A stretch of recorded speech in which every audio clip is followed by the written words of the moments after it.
मेरा नाम नाजिया इलाही खान है और 5 पुरुष से मुसलमान हूँ। डरी हुई दिखाई दे रही हूँ? नहीं ना।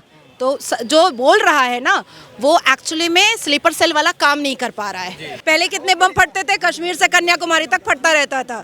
मोदी की गारंटी है और रहेगी, हमेशा रहेगी। ये विपक्ष राहुल गांधी जो कुछ नया लेके आए मार्केट में, कह रहे 73 बनाम 27 की लड़ाई है। क्या पप्पू की का सवाल करते हैं, मूड खराब कर देते हैं। राहुल गांधी हटा सकता है हिम्मत? अगर है हिम्मत तो राहुल गांधी एक बार मेरे साथ बैठ करके कन्फ्रंटेशन पे बैठ जाए, अगर है हिम्मत। आज तक मैंने कभी किसी हिंदूवादी एजेंडे पर बोलते हुए राहुल गांधी को नहीं देखा। मेरे ख्याल से आप भी मीडिया में कभी सुना है कि राहुल गांधी किसी भी हिंदूवादी मुद्दा छोड़िए, राष्ट्रवादी किसी भी मुद्दे पर वो सेंसिटिव बयान उन्होंने दिया होगा? नहीं। 370 को सपोर्ट करना चाहिए था, राष्ट्र का मुद्दा था। राहुल गांधी कहाँ थे? राम मंदिर को लेकर सपोर्ट करना चाहिए था, राहुल गांधी कहाँ थे? आज बार बार इनको साबित क्यों करना पड़ रहा है कोर्ट के ऊपर जनेऊ बांध के कि ना हम हिंदू हैं, हम भी ब्राह्मण हैं? मैम बहुत बहुत स्वागत है आपका। 2024 के लोकसभा चुनाव से पहले देश में मोदी की गारंटी की बात चल रही है। कहा जा रहा है कि 400 का आंकड़ा पार होगा। गारंटी नहीं है क्या? गारंटी नहीं है क्या? जो उन्होंने कहा है वो पूरा किया ना। देश में एक आलू बम भी फटा नहीं? फटा ना। पहले कितने बम फटते थे, कश्मीर से कन्याकुमारी तक फटता रहता था। मोदी की गारंटी है और रहेगी, हमेशा रहेगी। ये विपक्ष राहुल गांधी जो कुछ नया लेके आए मार्केट में, कह रहे 73 बनाम 27 की लड़ाई है। क्या पप्पू की का सवाल करते हैं, मूड खराब कर देते हैं। सवाल अच्छा कीजिए, किसी नेता का सवाल कीजिए ना। आप क्या गोद में अभी खेल रहा है, वो मैच्योर हुआ कहाँ है? तो 2 यूपी के लड़कों की जोड़ी हो चुकी है, कुछ कमाल करेगी। 80 बचाओ मोदी हटाओ की बात कर रहे हैं ये दोनों लड़के। हटा सकता है राहुल गांधी, हटा सकता है हिम्मत? अगर है हिम्मत तो राहुल गांधी एक बार मेरे साथ बैठ करके कन्फ्रंटेशन पे बैठ जाए, अगर है हिम्मत। अच्छा, आपको लग रहा है ये संदेश गाली में जो हाल ही में जो एक घटनाक्रम घटा है, वाकई में पूरा देश जो है उसकी आंखें गमगीन हुई है? यहाँ पर सियासत कांग्रेस पार्टी भी करी, हालांकि अधीर रंजन चौधरी है वो साथ दे रहे हैं, लेकिन कांग्रेस पार्टी भी कह रही है कि ये भाजपा जो नफरत फैला रही है, वहाँ भी भाजपा के कार्यकर्ता है वो कहीं ना कहीं बदनाम करने की कोशिश कर रहे हैं, लोकतंत्र को कहीं ना कहीं मैनिपुलेट कर रहे हैं, इसलिए इसे घटना है। यशपाल, जितनी महिलाओं का बलात्कार हुआ है ना वो हिंदू ही है। तो जब आपकी बहनों का बलात्कार होगा तो आप बोलेंगे नहीं? बिल्कुल बोलेंगे। तो मैंने भी बोला। तो इसके लिए अगर ये कहा जा रहा है कि मैं नफरत फैला रही हूँ तो ठीक है, ये नफरत ही सही, लेकिन मैं फैलाऊंगी। मैं अपनी हिंदू बहनों को बचाऊंगी, मैं अपनी हिंदू बहनों को सेफ और सिक्योर करूंगी। जितने इल्जामात मेरे ऊपर लगाने हैं लगा सकता है विपक्ष, मुझे कोई फर्क नहीं पड़ता है। प्रधानमंत्री और अमित शाह जी बार बार ये कहते हैं कि जो हमारा तीसरा कार्यकाल होगा ये बहुत बड़े फैसलों का कार्यकाल होगा। आपके हिसाब से ये जो इशारा है ये कहाँ जा रहा है? क्योंकि अगर सोशल मीडिया पर अमित शाह जी की गाड़ी की नंबर प्लेट भी वायरल होती है जहाँ से ये लिखा होता है, आपको लग रहा है कुछ संकेत मिल रहे हैं 24 के चुनाव के बाद के? देखिए, भारत संविधान से चलेगा, कोई शरिया से नहीं चला सकता। और जिसको शरिया मनवाना है, अटारी बॉर्डर, वाघा बॉर्डर, चले जाओ पाकिस्तान, बम फोड़ो, बच्चियों को उठा करके कंधे पे, तो उनको सिविलाइज करेंगे। अब हम लोग 2024 में लोकसभा इलेक्शन के बाद मुसलमान लड़कों को, लौंडों को, लफंदरों को सिविलाइज करेंगे, सभ्यता सिखाएंगे। ये अंडर थ्रेट की जो बात की जाती है कि मोदी राज मुसलमान अंडर थ्रेट है, राहुल गांधी बार बार, पूरा विपक्ष है जी ये राग अलापता रहता है। मैं आपको डरी हुई लग रही हूँ? मेरा नाम नाजिया इलाही खान है और 5 पुरुष से मुसलमान हूँ। डरी हुई दिखाई दे रही हूँ? नहीं ना। तो जो बोल रहा है ना वो एक्चुअली में स्लीपर सेल वाला काम नहीं कर पा रहा है। ISI का एजेंट था ना, वो काम नहीं कर पा रहा है, इसीलिए कह रहा है सब डरे हुए, सब डरे हुए। इतने डरे हुए हो तो भारत में रह क्यों रहे हो? पाकिस्तान चले जाओ, वहाँ अच्छे से रहना।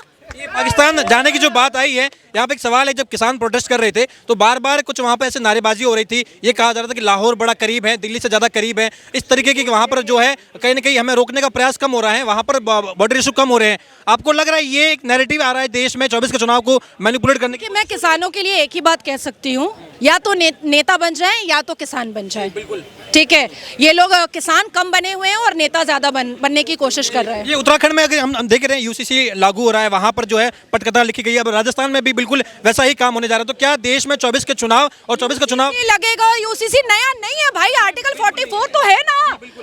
हमारे संविधान में आर्टिकल 44 नहीं है क्या? आर्टिकल 44 है, बस उसी को बोला जा रहा है मानने के लिए। क्या करें, निकाह मसियार माने, शरिया मानिएगा क्या? कैसे सनातनी है भाई? Thank you so much ma'am.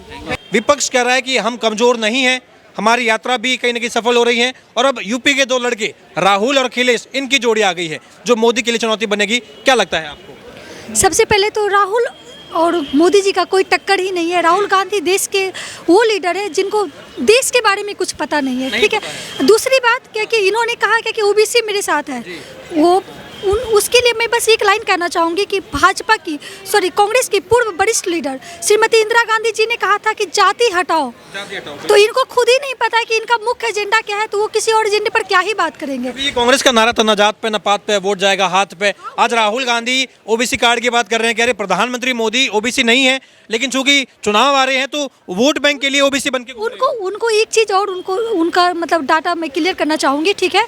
देश में 100 करोड़ हिंदू हैं और 100 करोड़ हिंदू जिसके साथ खड़ा होगा 400 के पार जाएगा। 400 के पार जाएगा जी। ये राहुल गांधी कह रहे हैं कि हिंदुत्व की जो नैरेटिव है मोदी ने गलत सेट करके रखा है। राहुल गांधी कहते हैं मैंने गीता पढ़ी है, मैंने जो है हिंदू धर्म के कई ग्रंथ पढ़े हैं, लेकिन जो मोदी का हिंदुत्व है वो नफरत का हिंदुत्व है, वो आपस में लड़वाने का हिंदुत्व है। राहुल गांधी ने हिंदुत्व की सच में बहुत सारी ग्रंथ पढ़ी है, अगर वो पढ़े होते तो उनको पता होता क्या कि हिंदू सबसे पहले होता क्या है, ठीक है। दूसरी बात कि आज तक मैंने कभी किसी हिंदूवादी एजेंडे पर बोलते हुए राहुल गांधी को नहीं देखा। मेरे ख्याल से आप भी मीडिया में आपने कभी सुना है कि राहुल गांधी किसी भी हिंदूवादी मुद्दा छोड़िए राष्ट्रवादी किसी भी मुद्दे पर वो सेंसिटिव बयान उन्होंने दिया होगा? नहीं। 370 को सपोर्ट करना चाहिए था, राष्ट्र का मुद्दा था, राहुल गांधी कहाँ थे? राम मंदिर को लेकर सपोर्ट करना चाहिए था, राहुल गांधी कहाँ थे? आज बार बार इनको साबित क्यों करना पड़ रहा है कोर्ट के ऊपर जनेऊ बांध के कि ना ना हम हिंदू हैं, हिंदू हैं, हिंदू हैं, हम भी ब्राह्मण हैं? आज से पहले हमारी जो राजनीति है वो लोकतंत्र की राजनीति है, मोदी की राजनीति है वो लोकतंत्र को खत्म करने की राजनीति है। हम चाहते हैं आपस में बैर नहीं हो, हम मोहब्बत की दुकान खोल रहे हैं, मोदी नफरत। अगर इनकी राजनीति लोकतंत्र की राजनीति है तो इंदिरा गांधी ने संसद भवन जो मतलब यहाँ पे साधुओं के ऊपर जो गोलियां चलवाई थी, इमरजेंसी लगवाया था, ये सब क्या था? ये भी लोकतंत्र की राजनीति थी। किस लोकतंत्र में इमरजेंसी रातों रात लगवा दी जाती है, निर्दोषों को उठा लिया जाता है? किस तरीके से इन लोगों ने नसबंदी किया था? नसबंदी सबसे ज्यादा हिंदुओं का करवाया गया था। आज के डेट में हम जो सबसे ज्यादा आबादी को लेकर आज स्ट्रगल के फेज में बहुत स्टेट में आ चुके हैं, इसका मुख्य दोषी कौन है? कांग्रेस ही है ना। आज 9 राज्यों में हिंदू अल्पसंख्यक हो गया। आज से 10 साल से पहले किसकी सरकार थी? कांग्रेस की सरकार थी। इसका जिम्मेदार कौन है? राहुल गांधी को पता ही नहीं कि वो अपनी पार्टी के अगेंस्ट में कंटिन्यू बयान दे रहे हैं और बीजेपी से एजेंडा चुराने का कोशिश कर रहे हैं, जबकि वो इस एजेंडे पर खुद भी खड़े नहीं है। आज जो इनका मतलब पूरा गठबंधन बना हुआ है इंडिया वाला, देखिए कितने इसमें राष्ट्रवादी एजेंडा खड़े हैं, राष्ट्रवादी लोग कितने लोग खड़े हैं। महबूबा मुफ्ती का एक बयान था 370 को लेके, उसने बयान दिया था क्या कि महबूबा मुफ्ती ने एक बयान दिया था क्या कि अगर 370 हटाया गया तो कश्मीर में तिरंगा को कंधा देने वाला कोई नहीं रहेगा। आज 370 हट गया। इनमें से कितने लीडर ने जाके मतलब 370 के सपोर्ट में बयान दिया? नहीं दिया। देश में जगह जगह इन लोगों ने अपने भर खूब प्रोटेस्ट करवाया कि लोकतंत्र की हत्या हो गई वगैरह वगैरह वगैरह।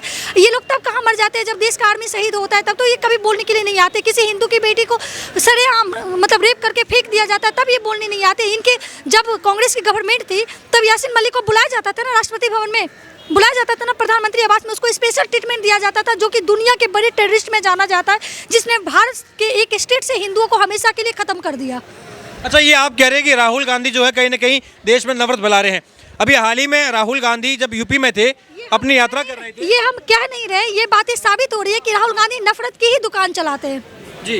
अच्छा, लेकिन ये जब यूपी में है वहाँ कह रहे हैं कि भाई हम चाहते हैं देश में लोकतंत्र कायम हो, मोदी जी किसानों से बात नहीं करते, ये राहुल गांधी की गलती नहीं है जब वो ये वादा कर सकते कि मैं एमएसपी दूंगा, जब कोर्ट ये कह रहा है कि भाई इन्हें रोकना, पाकिस्तान से तो आए नहीं है, देश के किसान। अभी कुछ टाइम पहले राजस्थान और मध्य प्रदेश में थी ना कांग्रेस की गवर्नमेंट, तब इन्होंने एमएसपी क्यों नहीं दे दिया? तब किसान आत्महत्या क्यों कर रहे थे? राहुल गांधी तब बोलने के लिए कहाँ चले गए थे? तब भी तो उनको रोना आना चाहिए था ना किसानों पर। आज उनको अभी कुछ टाइम पहले पंजाब में किस तरीके से किसानों को एमएसपी को लेके मारा था पंजाब गवर्नमेंट ने। इनके इंडिया वाले थे ना वहाँ पे, है ना, सरकार में केजरीवाल की सरकार है, तब क्यों नहीं केजरीवाल बोल रहा था, या फिर कोई और विपक्ष का नेता क्यों नहीं बोल रहा था? इन लोगों को दरअसल ये है कि 10 साल से भारत में ना तो कोई राइट्स हुए, ना ही कोई और अराजकता की स्थिति उत्पन्न हुई। किसी भी तरीके से देश का माहौल खराब करो, और ये लोग जो बैठे हुए, ये लोग खालिस्तानी है, ये लोग देशद्रोही हैं। हम लोग एज ए सिटीजन, ठीक है, सरकार से कंटिन्यू अनुरोध करते हैं कि इन लोगों से देशद्रोही ये लोग, और इन लोगों से देशद्रोहियों जैसा ही व्यवहार करें, और देशद्रोही जैसा व्यवहार करा के बताए कि तुम लोग अगर इस तरीके से कुछ भी उठ के चले आओगे तो नहीं चलेगा। तो क्या प्रोटेस्ट करना लोकतंत्र का हिस्सा नहीं है? क्या प्रोटेस्ट करने वालों पर जो सरकार है वो सख्ती दिखाएगी? क्या उन्हें रोका जाएगा? एक बात बताइए, प्रोटेस्ट करना लोकतंत्र का हिस्सा है, ठीक है, लेकिन ये क्या प्रोटेस्ट कर रहे हैं? कौन से प्रोटेस्ट में? संसद भवन में हमला जिन लोगों ने किया उनकी रिहाई की मांग की जाएगी? वो जो प्रोटेस्ट में संसद भवन पर हमला करने वाले आतंकवादियों की रिहाई की मांग की जाएगी, वो प्रोटेस्ट कहाँ से लोकतांत्रिक हुआ? जिस प्रोटेस्ट के लिए भारत का कंटिन्यू विभाजन चाहने वाले लोग जाके साथ में खड़े हो जाए, वो प्रोटेस्ट लोकतांत्रिक प्रोटेस्ट कहते हैं। बताइए, वो लोकतांत्रिक प्रोटेस्ट कैसे हो सकता है? जिसके लिए मियां खलीफा रो रही हो, वो लोकतांत्रिक प्रोटेस्ट कैसे हो सकता है? जिसके लिए पाकिस्तान तक में सिंपैथी जग रही हो, वो लोकतांत्रिक कैसे हो सकता है बताइए ना? उस प्रोटेस्ट से लोकतांत्रिक प्रोटेस्ट कैसे आप उसको कहेंगे? ये यहाँ पर अपनी मांगों के लिए कहने कि किसान जो है वो धरना दे रहे हैं, एमएसपी की बात कर रहे हैं। जब राहुल गांधी ये वादा कर सकते हैं कि हम एमएसपी की गारंटी देंगे आपको, तो क्या कारण है कि भाई मोदी जी नहीं कर पाते? मोदी की गारंटी की तो बड़ी चर्चा होती है। राहुल गांधी को पता है, ठीक है, कि उनकी सरकार आएगी नहीं, हवा में कुछ भी बोल रहे हैं। और दूसरी बात कि इन लोगों ने तो उसको जमा यहाँ पे कर रखा है। सारे के सारे देश विरोधी लोगों ने उन लोगों को जमा कर रखा है। और किसान की आड़ में ये लोग अपना एजेंडा साधना चाहते हैं, इसलिए ये लोग बार बार मांग कर रहे हैं कि हम ऐसा करेंगे, हम वैसा करेंगे, जबकि रियलिटी में ऐसा कुछ करने नहीं जा रहे हैं। आज तक कांग्रेस के किसी लीडर ने आम जनता के किसी भी चीज़ पर सिंपैथी व्यक्त किया हो तो बताइए।